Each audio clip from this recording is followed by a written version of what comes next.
দর্শক আপনারা ক্যামেরার সামনে যে ভাইটিকে দেখতে পাচ্ছেন তিনি গত আন্দোলনগুলোতে তিনি একজন গুলিবিদ্ধ হয়েছিলেন।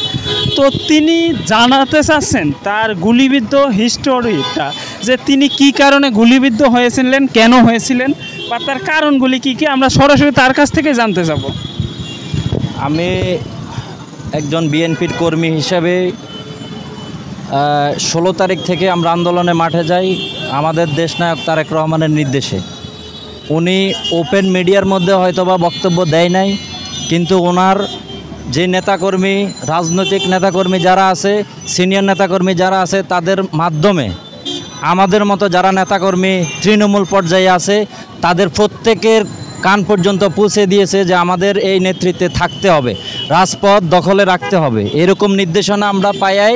আমরা 16 তারিখ থেকে 15 তারিখ পর্যন্ত ছাত্রদের আন্দোলন ওখানেই মোটামুটি একটা শেষ পর্যায়ে ছিল, কিন্তু এর পরবর্তীতে আমাদের নেতা জনাব তারেক রহমান যখন নির্দেশ দিয়েছে যে নেতাকর্মীদেরকে অবশ্যই রাজপথে থাকতে হবে, এর কোনো বিকল্প নাই।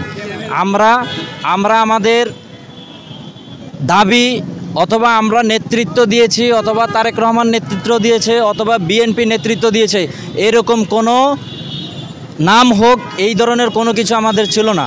আমাদের উদ্দেশ্য ছিল একটাই, দেশনায়ক তারেক রহমানের যেই উদ্দেশ্য, সেই উদ্দেশ্য পুরা লক্ষ কোটি জনতা প্লাস রাজনৈতিক নেতাকর্মী অন্যান্য দল যারা আছে প্রত্যেকের দিল পর্যন্ত এতটুকুই পৌঁছাইতে পারছে তারেক রহমান যে আমাদের স্বৈরাচারকে নিপাত করতেই হবে, যে কোনো মূল্যে স্বৈরাচারের পতন ঘটাতেই হবে।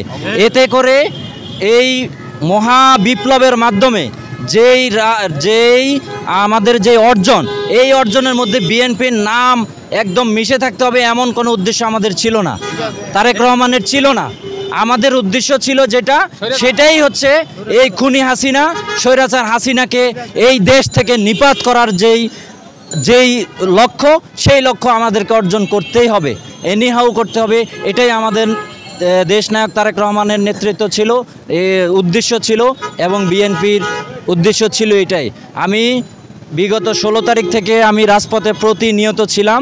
যমুনা থেকে আমাদের কুড়িল বিশ্ব রোড, নর্দা, এইটুকু এলাকা আমাদের নিয়ন্ত্রণে ছিল।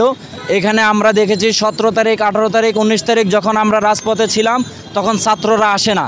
আমরা এআইইউবির যেই ছাত্রদের পক্ষ থেকে যিনি ছিলেন তার সাথে আমার কয়েকবার কথা হয়েছে। এরপরে নর্দার্ন ইউনিভার্সিটি বা অন্য ভার্সিটি যারা এখানে আছে অনেকের ফোন নাম্বার আমি রেখেছি শুরু থেকে।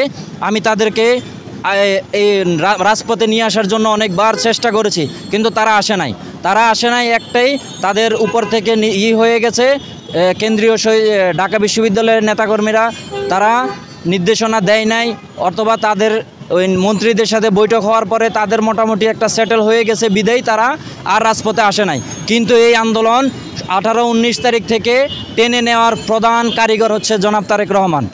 এটা কেউ বিশ্বাস করুক বা না করুক, তারেক রহমানের উদ্দেশ্য ছিল কোনোভাবে ফ্রন্টে আসার আমাদের কোনো উদ্দেশ্য নাই, যেটা তারেক রহমান সাহেবেরও ছিল না। একমাত্র উদ্দেশ্য ছিল স্বৈরাচার নিপাত কিভাবে করা যায়, সেই উদ্দেশ্যটাই আমরা ফোকাস করেছি। এবং আপনারা দেখেছেন গণমাধ্যমের সুবাদে আপনারা দেখতে পারছেন হয়তোবা 422 জন আমাদের সিনিয়র সিনিয়র মহাসচিব, বিএনপির সিনিয়র মহাসচিব জনাব মির্জা ফখরুল ইসলাম আলমগীর সাহেব কালকে বলেছিলেন 422 জন বিএনপির নেতাকর্মী নিহত হয়েছে এবং ছাত্র দলের 50 জন প্লাস। এরপরে এখনও পর্যন্ত যারা আহত আছেন তাদের মধ্যে বেশিরভাগই বিএনপি নেতাকর্মী, বিএনপি দলের সাথে জড়িত। কিন্তু আমরা অত্যন্ত দুঃখের সাথে বলতে চাই যে আমরা ফ্রন্টে নিজেদের নাম আনার জন্য আমরা রাজপথে ছিলাম না, হত্যা হই নাই, আহত হই নাই। আমি 5 তারিখে, সর্বশেষ 5 তারিখে যেদিন স্বৈরশাসকের নিপাত যায়, স্বৈরশাসকের পতন ঘটে, সেই দিন আমি নিজে গুলি খাই। সরাসরি আমার গায়ে, আল্লাহর কি হুকুম, সরাসরি আমার গায়ে গুলি লাগে নাই।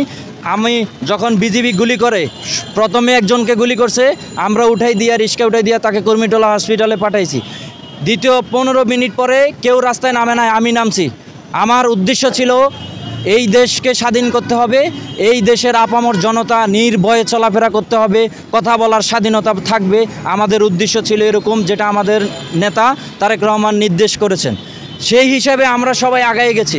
কিন্তু দুঃখের সাথে বলতে হচ্ছে এখন 1971 সালে যেরকম আপামর জনতা মুক্তিযুদ্ধে অংশগ্রহণ করেছে, কেউ করেছে দলবাজি, কেউ করেছে নিজের নাম প্রকাশে আসবে এরকমের জন্য, আবার অনেক বড় একটা অংশই তারা শুধুমাত্র দেশের স্বাধীনতা চেয়েছে।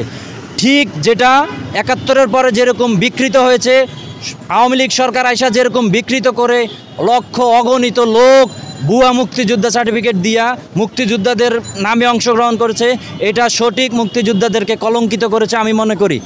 সেই রকমই সেম আর একটা জিনিস এই মুহূর্তে আমাদের সামনে এসে পৌঁছেছে।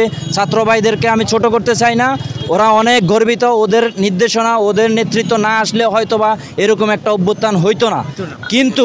কিন্তু আমাদের দাবি থাকবে, আমাদের আশা থাকবে তাদের কাছে যে অন্তত 71-এর মতো এই মুক্তিযুদ্ধটাকে আমরা বিকৃত না করি। এখানে কার নাম আসবে কার নাম না আসবে এটার জন্য অনেকেই রাস্তায় যায় নাই। সবার একটাই উদ্দেশ্য ছিল রাজপথ দখল করে স্বৈরাচার মুক্ত করতে হবে।